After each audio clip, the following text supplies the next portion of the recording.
Hello students, जैसा कि हमने अपने पिछले लेक्चर्स में डिफरेंट क्रिस्टल स्ट्रक्चर्स के बारे में स्टडी की थी, तो आज हम अपना आगे बढ़ते हैं स्ट्रक्चर्स के बारे में और एक्सरे डाइफ्रैक्शन मेथड को पढ़ते हैं। तो सबसे पहले इस मेथड का यूज किसके लिए करते हैं? हम किसी भी क्रिस्टल की स्ट्रक्चर को डिफाइन करने के लिए हम एक्सरे डाइफ्रैक्शन मेथड का यूज करते हैं। या फिर ये बोलिए कि अगर हमें कोई मटेरियल है, हमें इसकी उस मटेरियल का पता करना हो कि ये मटेरियल कौन सा है, तो हम क्या करते हैं, उसका x-ray diffraction pattern method use करते हैं और उसका जो पैटर्न बनेगा, एक्सरे डाइफ्रैक्शन से जो पैटर्न बनेगा, उस पैटर्न को स्टैंडर्ड पैटर्न से मैच करके हम डिफाइन करते हैं कि हमारे पास ये मटेरियल, ये इस टाइप का मटेरियल है हमारे पास। तो अब आते हैं हमारे पास एक्सरे डाइफ्रैक्शन मेथड पे। सबसे पहले हमारे पास एक्सरेज क्या होती है? Electromagnetic rays of wavelength 0.1 angstrom to 10 angstrom, यह इसकी वेवलेंथ होती है। And which is also nearly equal to size of atom, ये जो कि हमारे पास एटम के साइज के इक्वल होता है। अब सबसे पहले एक्सरे डाइफ्रैक्शन मेथड में हमारे पास क्या होता है कि ये एक कोई क्रिस्टल डिफाइन है हमारे पास। इस क्रिस्टल में ये डिफरेंट डिफरेंट हमारे पास एटम्स है और देखिए ये सभी क्या है, पीरियोडिक अरेंजमेंट से डिफाइन है। ये क्रिस्टल, ये एटम जो है पीरियोडिक अरेंजमेंट से डिफाइन है, जो एक लैटाइस फॉर्म कर रहे हैं। ये देखिए हमारे पास यहाँ पर भी एक स्क्वायर लैटाइस बन रही है, ये भी एक स्क्वायर लैटाइस बन रही है। तो ये क्या बन रहा है, एक क्रिस्टल स्ट्रक्चर डिफाइन कर रहे हैं हम। और इन दोनों के बीच की स्पेसिंग हमारे पास क्या है, DHKL, जिसे हम बोलते हैं इंटरप्लेनर स्पेसिंग, जिसको हम अभी आगे आज लेक्चर में पढ़ने वाले हैं। इंटरप्लेनर स्पेसिंग क्या होती है? तो अगर हमारे पास ये इंसिडेंट रे है एक्सरे, पैरेलल एक्सरे बीम होंगी हमारे पास, तो क्या होगा, इनका स्ट्राइक होगा, जो हमारे पास एटम्स और मॉलिक्यूल्स यहाँ पर रखे हुए हैं, इनसे स्ट्राइक होगा। स्ट्राइक होने के बाद इनका पाथ में डाइवर्जन होगा और वही क्या होता है, डाइफ्रैक्शन, कि किसी भी लाइट रे का ऑब्स्टेकल की वजह से पाथ चेंज करना ही डाइफ्रैक्शन होता है। तो भाई हमारे पास यहाँ पर पैरेलल रेज आ रही है, तो ये हमारे पास यहाँ से डाइफ्रैक्शन होगा इसका, और ये लेट से थीटा बी एंगल से आ रहा है तो इंसिडेंट होगा। तो according to law of reflection, जिस एंगल से ये हमारे पास इंसिडेंट हो रहा है उसी एंगल से रिफ्लेक्ट होगा।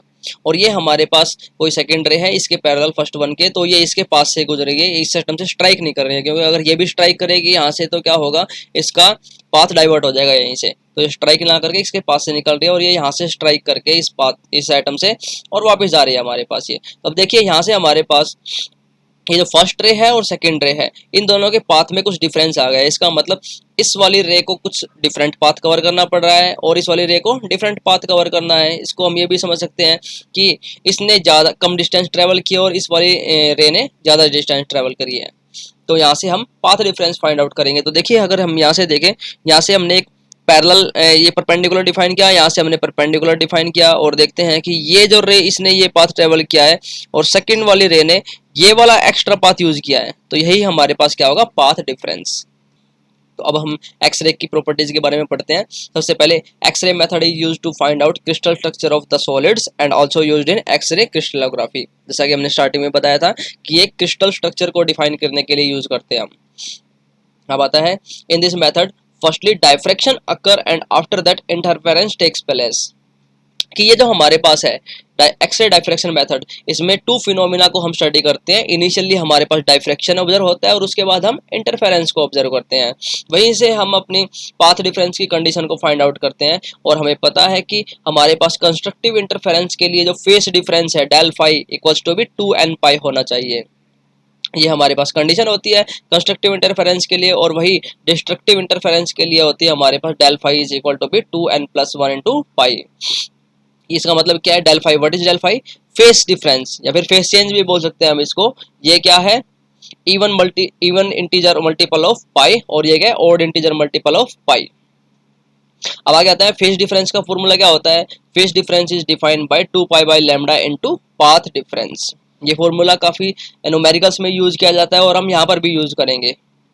तो इसके लिए देखिए, for diffracted way the path difference is given bye. तो हम पहले सबसे पहले पाथ डिफरेंस की बात करते हैं। देखिए यहाँ पर पाथ डिफरेंस बोलिए कि इन दोनों रेज में किसने ज्यादा पाथ कवर किया है, तो ये जो हमारे पास ये आ रही है, इसने ज्यादा पाथ कवर किया, और कितना path, that is AO and plus OB, this is the path difference. और इसकी वैल्यू हम यहाँ से फाइंड आउट करेंगे किसकी टर्म में, DHKL की टर्म में। देखिए इन दोनों की सेपरेशन हमारे पास DHKL है, तो यहाँ से भी हमारे पास ये क्या होगी, सेपरेशन DHKL। और यहाँ से थीटा बी है हमारे पास, तो ये एंगल क्या बनेगा, थीटा बी। और इसकी टर्म में हम फाइंड आउट करेंगे OA को, तो ये हमारे पास बन जाएगा D H K L sine theta. Okay, ओ ए की वैल्यू भी हमारे पास क्या रहेगी, D H K L sine theta, और ओ बी की वैल्यू भी हमारे पास D H K L sine theta रहेगा। देखिए यहाँ से हमारे पास ये दोनों एंगल सेम रहेंगे, ये एंगल भी सेम रहेगा, ये एंगल भी सेम रहेगा, तो यहाँ से हमारे पास ओ ए कॉमन हमारे पास क्या गया, इसमें डी आ गया, डी एच के एल, और ओ ए एंड ए बी की दोनों की वैल्यू क्या रहेगी हमारे पास same. It means O A plus A B equals to B twice of D H K L sine theta. तो ये हमारे पास क्या आ गया, पाथ डिफरेंस। अब हमें पता है कंस्ट्रक्टिव इंटरफेरेंस के लिए, देखिए हमने दो डिफरेंस इसमें फिनोमिना पढ़े थे, फर्स्टली डाइफ्रैक्शन, उसके बाद इंटरफेरेंस पढ़ा था, देखिए हमने। और कंस्ट्रक्टिव इंटरफेरेंस के लिए हमारे पास क्या होना चाहिए, 2n पाई होना चाहिए। तो यहाँ से हम क्या करेंगे, सबसे पहले फेज डिफरेंस फाइंड आउट करेंगे। फेज डिफरेंस हमारे पास क्या होता है, 2 pi by lambda into path difference, और इसको यहाँ पर पुटअप करेंगे हमारे पास, तो क्या बन जाएगा, 2 D H K L sine theta is equal to be N of lambda constructive interference के लिए। देखिए हम यहाँ पर इसमें पुटअप करेंगे वैल्यूज, यहाँ पर del phi is equal to be 2n pi, यहाँ पर पुटअप करेंगे तो यहाँ से 2 ट्वाइस ऑफ पाई से ये twice of pi cancel out हो जाएगा, और लैम्डा इधर मल्टीप्लाई हो जाएगा। It means N lambda equals to be path difference, और पाथ डिफरेंस हमारे पास क्या आ रहा है, 2 D H K L sine theta. तो यहाँ से हमारे पास फॉर्मूला बन जाएगा twice of D H K L sine theta is equal to be N lambda, where N is equal to B 1 2 3 4, कोई भी इंटीजर होगा 1 से स्टार्ट होगा, और इसको हम ऑर्डर ऑफ डायरेक्शन भी बोलते हैं हम। ओके, और यही हमारे पास इस फॉर्मूला को, पर्टिकुलर फॉर्मूला को ही हम बोलते हैं ब्रैग्स लॉ इन डाइफ्रैक्शन। इस डाइफ्रैक्शन मेथड का यूज, इस ब्रैग्स लॉ का हम इंटरप्लेनर स्पेसिंग को फाइंड आउट करने के लिए यूज करते हैं, लैम्डा वेवलेंथ को फाइंड आउट करने के लिए यूज करते हैं। ओके, अब इसकी नेक्स्ट प्रॉपर्टी आती है हमारे पास, the de Broglie wavelength for X ray is given by, also de Broglie wavelength lambda is given by h by p which is well known by us। अब हमारे पास momentum p, momentum of X rays, यहाँ पर X-rays की बात कर रहे हैं, और एक्सरेज हमारे पास क्या होती है, इलेक्ट्रोमैग्नेटिक रेज, और इलेक्ट्रोमैग्नेटिक रेज की जो एनर्जी होती है वो क्या होती है, relativistic energy, and that is given by E equals to be P C. जैसा कि हम पहले लेक्चर्स में पढ़ चुके हैं, जो इलेक्ट्रोमैग्नेटिक एनर्जी है वो हमारे पास क्या होगी, E is equal to be P C, और वहाँ से P की वैल्यू हमारे पास क्या बन जाएगी, E बाय सी, और x यहाँ पर किसको डिनोट कर रहा है, एक्स रेज को डिनोट कर रहा है। तो यहाँ से lambda is equal to B H C by E X, और यहाँ पर h is a constant and c is also a constant, और इन दोनों कांस्टेंट्स की वैल्यू को मल्टीप्लाई करेंगे तो हमारे पास आएगा 12,400 एंगस्ट्रॉम, और ये हमारे पास क्या बन जाएगा, वेवलेंथ ऑफ एक्सरेज। एक्सरेज की जो वेवलेंथ रहेगी, यहाँ पर हम एनर्जी को डायरेक्ट न्यूमेरिकल्स के लिए हम एनर्जी की डायरेक्ट वैल्यू पुटअप करेंगे इलेक्ट्रॉन वोल्ट में, और इसको सोल्व आउट कर देंगे, 12,400 divided by energy in electron volt, we will find out the wavelength of the x-rays. Now further this point, a single plane of crystal diffract only 10 raised to the power minus 3 to 10 raised to the power minus 5 parts of the incident x-ray। It means इसका मतलब ये है कि देखो हमारे पास ये हमने डिफाइन किए हैं, प्लेन्स डिफाइन किए हैं, क्रिस्टल प्लेन्स डिफाइन किया है, तो ये जो सिंगल प्लेन होगा हमारे पास, सिंगल प्लेन फर्स्ट प्लेन है, ये इंसिडेंट एक्सरेज का 10 raise to the power minus 3 to 10 raise to the power minus 5 part को ही डाइफ्रेक्ट करेगा। ठीक है, तो इसके लिए हम क्या करें, कंप्लीट अगर एक्सरे को डाइफ्रेक्ट करना होगा तो मुझे यहाँ पर ऐसे बहुत सारे प्लेन्स लगाने पड़ेंगे, और वो प्लेन्स कितने नंबर्स में होंगे, 10 raise to the power 3 to 10 raise to the power 5 planes. देखिए यहाँ पर हमारे पास सिंगल प्लेन डाइफ्रेक्ट करेगा 10 raise to the power minus 3 to 10 raise to the power minus 5 part of the incident ray, so 10 raise to the power 3 to 10 raise to the power 5 planes, it means number of planes are required to completely diffract the X ray. अब next point, interplanar spacing, जैसा कि हमने बात की थी अभी, यहाँ पर DHKL क्या है हमारे पास, इंटरप्लेनर स्पेसिंग। अब इसके लिए इंटरप्लेनर स्पेसिंग का जस्ट फॉर्मूला हमारे पास क्या होता है, D of HKL is equal to 1 by under root of h square by a square plus k square by b square plus l square by c square, और यहाँ पर हमारे पास HKL ये क्या है, मिलर इंडिसेस, और ABC ये है हमारे पास लैटिस पैरामीटर्स। बट ये फॉर्मूला जो हमारे पास है, ये फॉर्मूला होगा हमारे पास अलाउड प्लेन्स के लिए। और अगर प्लेन अलाउड नहीं होगा तो वो हमारे पास क्या आएगा, इसको इस फैक्टर को इस DHKL को हम 1/2 से मल्टीप्लाई कर देंगे तो ये हमारे पास आ जाएगा नॉट अलाउड प्लेन्स के लिए इंटरप्लेनर स्पेसिंग। अब ये बात आती है कि अलाउड प्लेन्स किन्हें कहेंगे और नॉट अलाउड प्लेन्स किन्हें कहेंगे, तो इनको हम अभी आगे स्टडी करने वाले हैं। देखिए अलाउड प्लेन्स, सिंपल क्यूबिक के लिए हमारे पास firstly for simple cubic all values of HKL are allowed, कि जो HKL की कोई भी वैल्यू होगी वो सभी अलाउड रहेंगी। यहाँ पर देखिए हमने मिलर प्लेन्स डिफाइन कर रखे हैं, 111, 100, 121, ये सभी हमारे पास क्या है, मिलर प्लेन्स है। और यहाँ पर 111 ये जो लिख रखे हैं हमने न्यूमेरिकल नंबर्स लिख रखे हैं, ये हमारे पास है मिलर इंडिसेस। तो जो सिंपल क्यूबिक होगा क्रिस्टल स्ट्रक्चर, उसके लिए हमारे पास HKL की कोई भी वैल्यू सेटिस्फाई करेगी, इसके लिए अलाउड रहेगी। बट अब बात करते हैं BCC के लिए। BCC के लिए हमारे पास क्या होगा, H plus K plus L is equal to E1। अगर हम मिलर इंडिसेस का सम करें और वो हमें E1 नंबर मिले तभी वो हमारे पास क्या होगा, अलाउड प्लेन्स। और जो हमारे पास अगर not equal E1 it means odd होगा, हमारे पास H plus K plus L is equal to be odd, then planes are not allowed. Example for example 200, यहाँ देखिए इनका सम कीजिए, 2 प्लस जीरो हमारे पास क्या बन रहा है, E1, तो इट मीन्स अलाउड प्लेन होगा। 220 ये भी हमारे पास क्या बन रहा है, 2 + 2 4 और 0 इट मीन्स 4, 4 हमारे पास E1 नंबर है तो ये अलाउड प्लेन होगा। यहाँ पर देखिए 112 इनका सम करेंगे H plus K plus L, ये भी हमारे पास कितना बनेगा 4, and 4 is also a E1 number, तो ये भी हमारे पास क्या रहेगा, अलाउड प्लेन।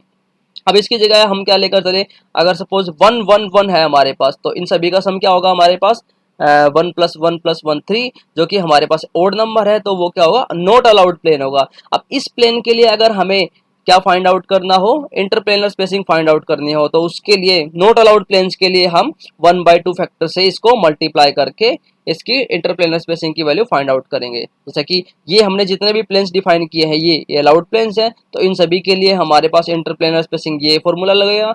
और अगर हमारे पास नॉट अलाउड प्लेन्स है, एज लाइक यहाँ पर ये 111 है, ये 100 है, ये जो प्लेन है ये नॉट अलाउड प्लेन्स है BCC के लिए, तो यहाँ पर इनके लिए हम DHKL ये फॉर्मूला यूज करेंगे।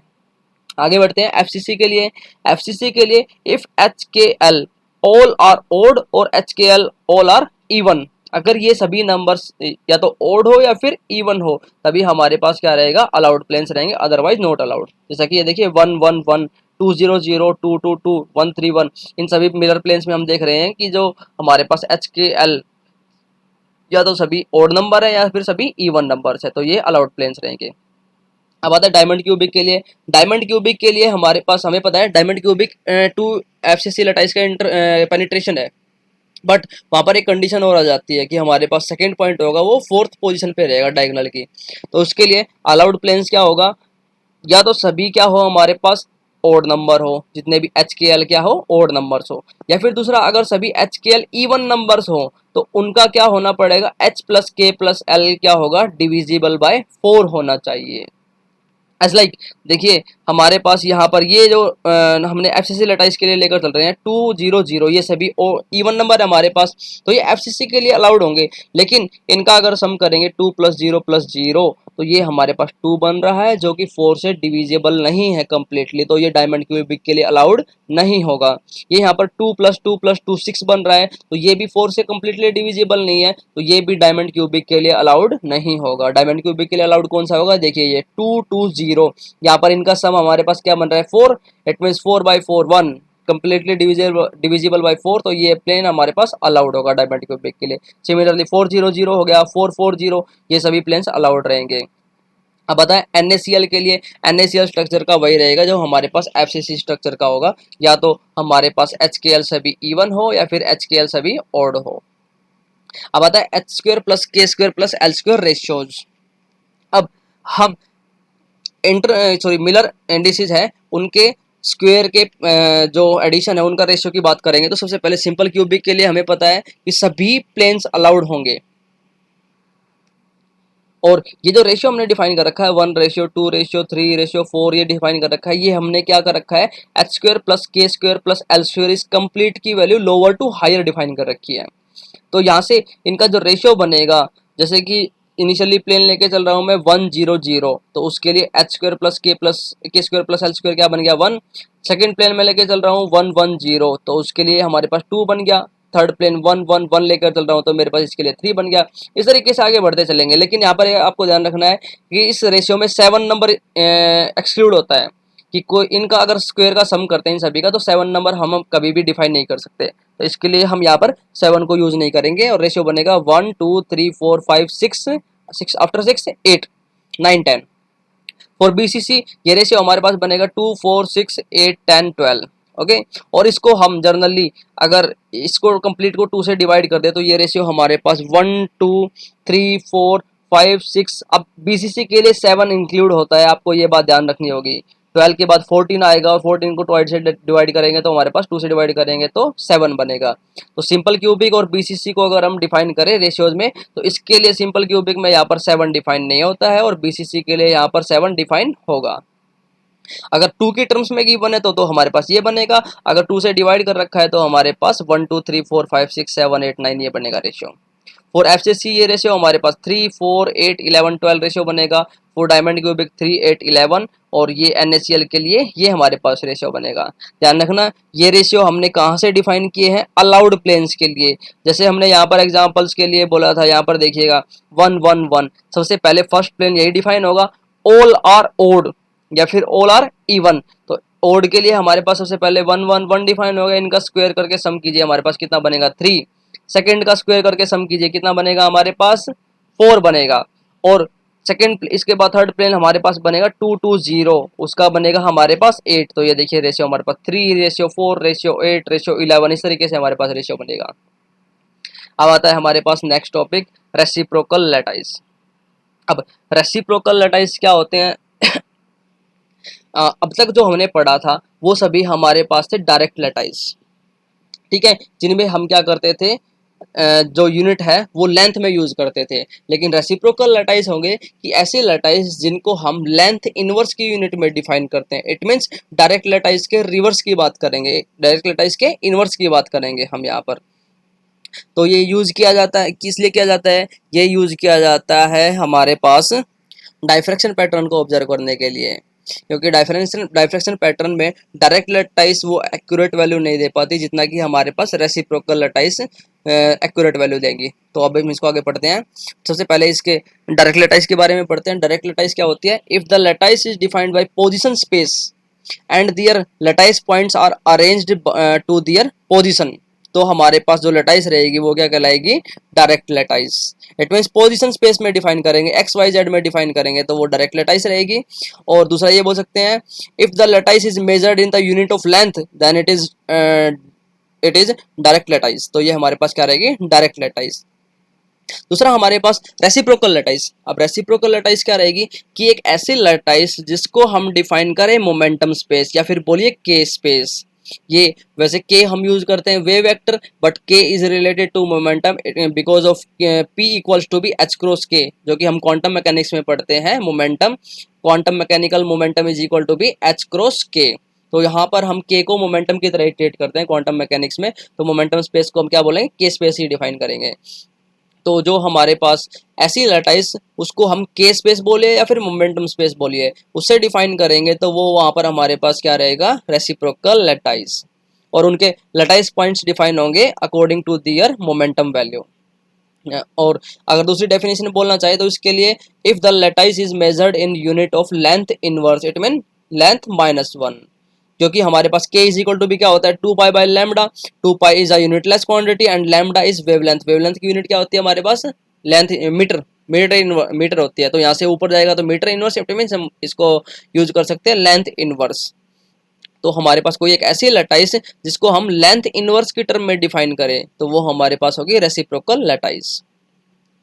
ओके, इसके लिए डायरेक्ट हम फॉर्मूला यूज करते हैं। वो फॉर्मूला क्या होता है कि अगर हमारे पास small a small b small c are the primitive direct lattice vector, ये हमारे पास क्या है, डायरेक्ट लैटाइस वेक्टर है, then the primitive reciprocal lattice vector are given by vector a capital. ये जो कैपिटल वेक्टर में डिफाइन करेंगे लैटाइस पैरामीटर को वो हमारे पास होंगे रेसिप्रोकल लैटाइस पैरामीटर, जो कि हमारे पास capital A equals to B twice of pi b cross c divided by A dot B cross C. यहाँ पर हमारे पास A dot B cross C, A B C की अगर हम बात करेंगे तो ये क्या है, हमारे पास क्रिस्टल की साइड्स है, डिफरेंट डिफरेंट साइड। अगर क्यूबिक लेके चलते हैं हम तो हमारे पास सभी साइड्स इक्वल होती है, तो हम वहाँ पर ए डॉट ए क्रॉस ए लेकर चलेंगे। लेकिन यहाँ पर हम जर्नल की बात करते हैं तो वहाँ पर डिफरेंट डिफरेंट साइड्स भी हो सकती है, तो वहाँ पर उसके लिए हम यूज करेंगे अब lattice sorry reciprocal lattice vector B equals to B twice of pi into C cross A divided by A dot B cross C. इसी तरीके से अगर हमारे पास सी रहेगा lattice parameter sorry reciprocal lattice vector, हमारे पास ये रहेगा twice of pi A cross B divided by A dot B cross C. अब हमारे पास ये देखिए A dot B cross C क्या है, volume of direct primitive unit cell. ये डायरेक्ट लटाइस है, हमारे पास A B C direct lattice vectors है, तो ये हमारे पास वॉल्यूम किसकी बनाएंगे, डायरेक्ट प्रिमिटिव यूनिट सेल की वॉल्यूम बनाएंगे, डिफाइन करेंगे। अब सबसे पहले बात करते हैं reciprocal of simple cubic lattice. अब सिंपल क्यूबिक के लिए जो हमारे पास होते हैं एटम्स, वो कहाँ पर डिफाइन होते हैं, ओनली एट द कॉर्नर्स। तो इसके लिए जो हमारे पास लटाइस पैरामीटर होंगे, direct lattice parameter that are given by, ये देखिए ये हमारे पास आई डायरेक्शन आ गई, ये जे डायरेक्शन आ गई, और ये हमारे पास के डायरेक्शन आ गई, और ये वैल्यू हमारे पास ये लटाइस वेक्टर ए, लटाइस वेक्टर बी और लटाइस वेक्टर सी। ठीक है, अब हमारे पास सिंपल क्यूबिक में क्या होता है, A B C value same होती है, तो इसके लिए हमारे पास vector A equals to B A I cap, vector B equals to be B J cap and vector C equals to be C K cap. तो यहाँ से हमारे पास volume of direct primitive unit cell बन जाएगी ए dot A cross ए, जो कि हमारे पास बनेगा ए क्यूब।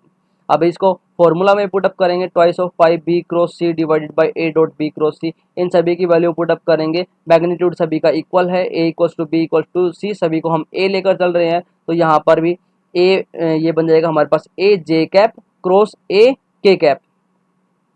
और तो यहाँ से हम डिफाइन करेंगे, इसको सोल्व आउट करेंगे तो हमारे पास बन जाएगा twice of pi a square divided by a cube into i cap, और जो कि हमारे पास बनेगा twice pi by a I cap. तो यहाँ से हमारे पास लटाई रेसिप्रोकल लटाइस पैरामीटर बना हमारे पास 2 pi by a I cap. Similarly हमारे पास vector B equals to b बनेगा twice pi by a j cap, और vector c reciprocal vector C is equal to B twice pi by A into के cap. के cap यहाँ पर हमारे पास आई cap, जे cap और के कैप क्या है, डायरेक्शन है।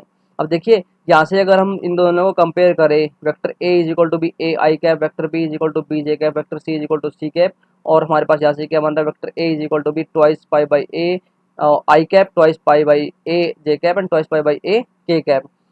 देखिए सभी साइड्स हमारे पास इक्वल है, twice pi by a, twice pi by a, twice pi by a, direction only difference i j k. तो इसको भी हम क्या डिफाइन कर सकते हैं, एक अनादर क्यूब डिफाइन कर सकते हैं, जो कि जिसकी साइड हमारे पास क्या रहेगी, ट्वाइस पाई बाई ए।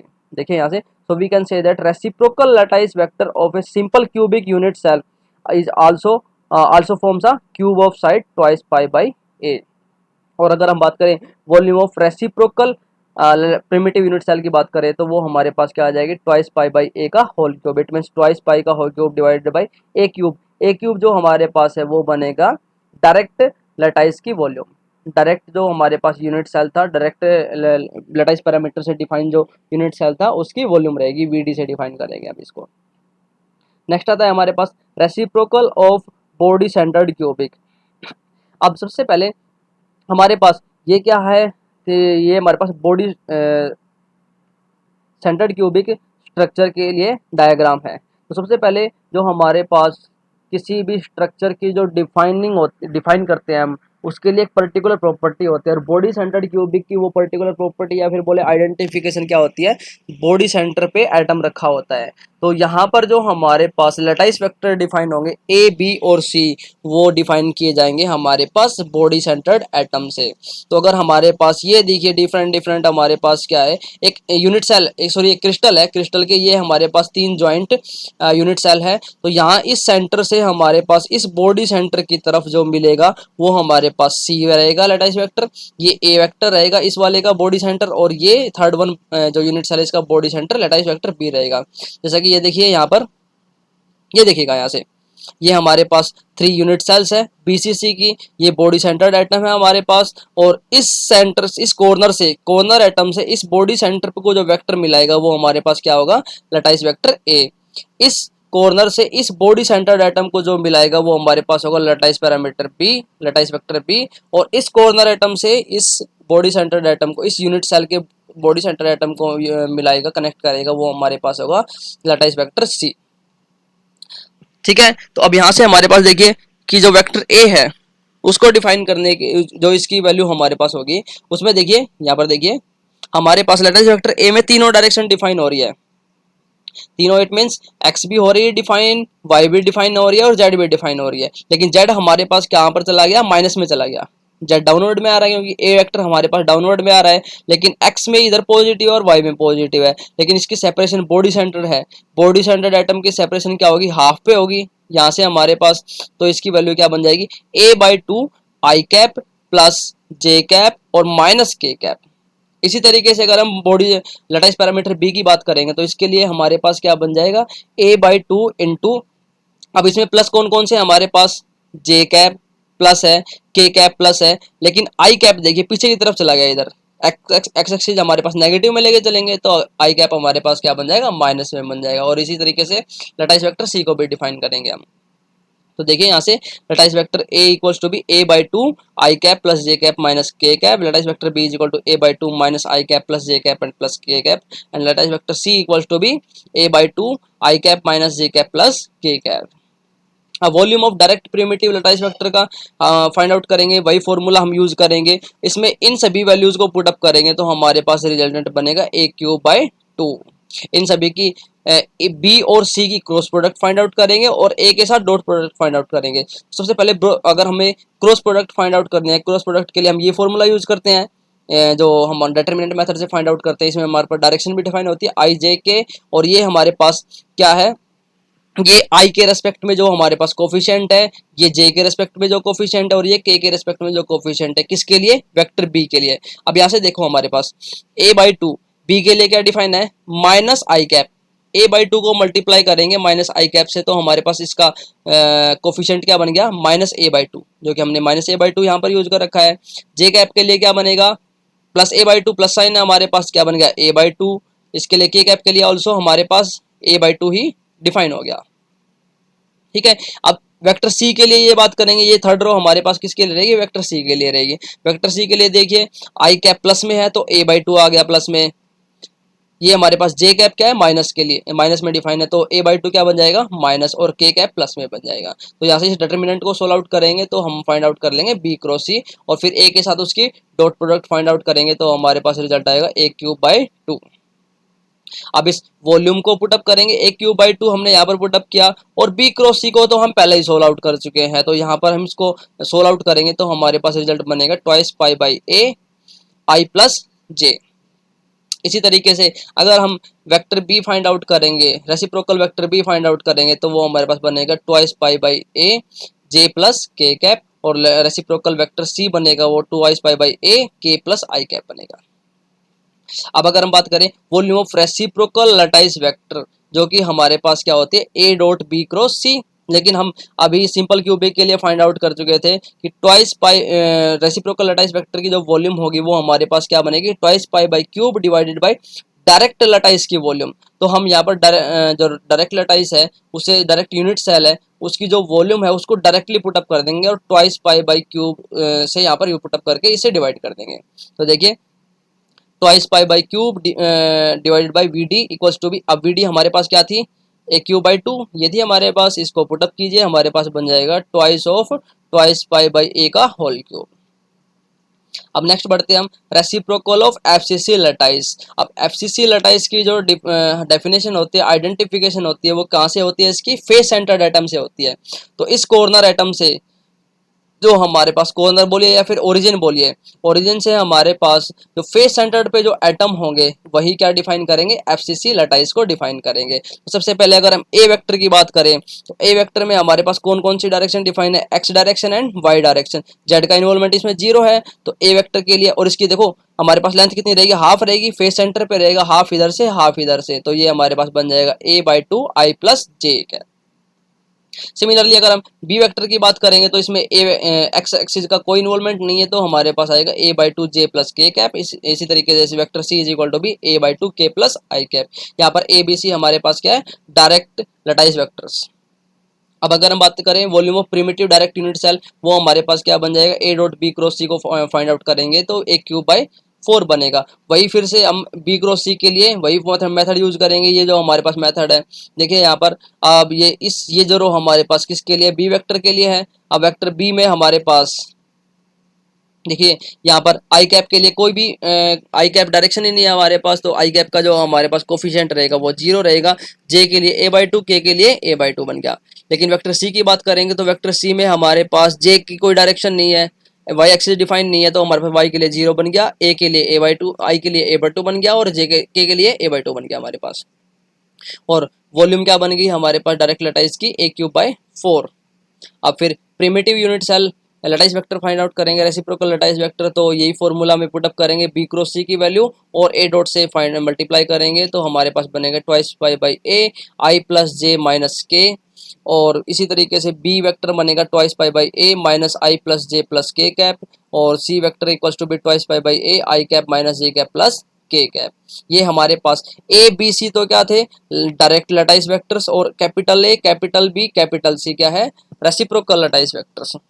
अब देखिए हम यहाँ से एफसीसी और बीसीसी के लटाइज पैरामीटर्स हमने फाइंड आउट किए हैं, रेसिप्रोकल में भी डायरेक्ट में भी। तो यहाँ से हम एक कॉमन टर्म देखते हैं कि ये जो हमारे पास रेसिप्रोकल लटाइज ऑफ एफसीसी है, ये डायरेक्शन है, ठीक है, ये डायरेक्शन है। ये डायरेक्शन क्या है हमारे पास, बीसीसी के लिए डायरेक्ट लटाइज में है। वही जो हमारे पास डायरेक्शन है वेक्टर है, मैग्नीट्यूड डिफरेंट है लेकिन डायरेक्शन हमारे पास क्या है, वही सेम डिफाइन है। बी के लिए भी वही रहेगा हमारे पास, सी के लिए भी वही रहेगा।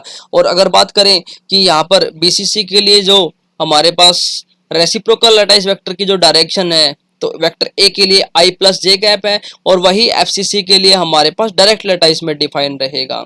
तो हम क्या बोल सकते हैं, डायरेक्ट लटाइज और बीसीसी लटाइज और एफसीसी लटाइज एक दूसरे की रेसिप्रोकल है।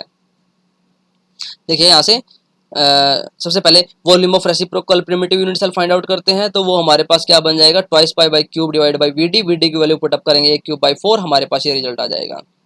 तो यहाँ से देखिए from reciprocal lattice of BCC and FCC we say that reciprocal lattice of BCC is direct lattice of FCC and reciprocal lattice of FCC is direct lattice of FCC, or we can say that direct primitive lattice of BCC equals to be 1 by direct primitive lattice of FCC। Okay clear. ये हमारे पास जो BCC की जो direct लटाइज होगी वो FCC की reciprocal लटाइज होगी, और एफसीसी की जो डायरेक्ट लटाइज होगी वो हमारे पास बीसीसी की रेसिप्रोकल लटाइज होगी। Okay thank you.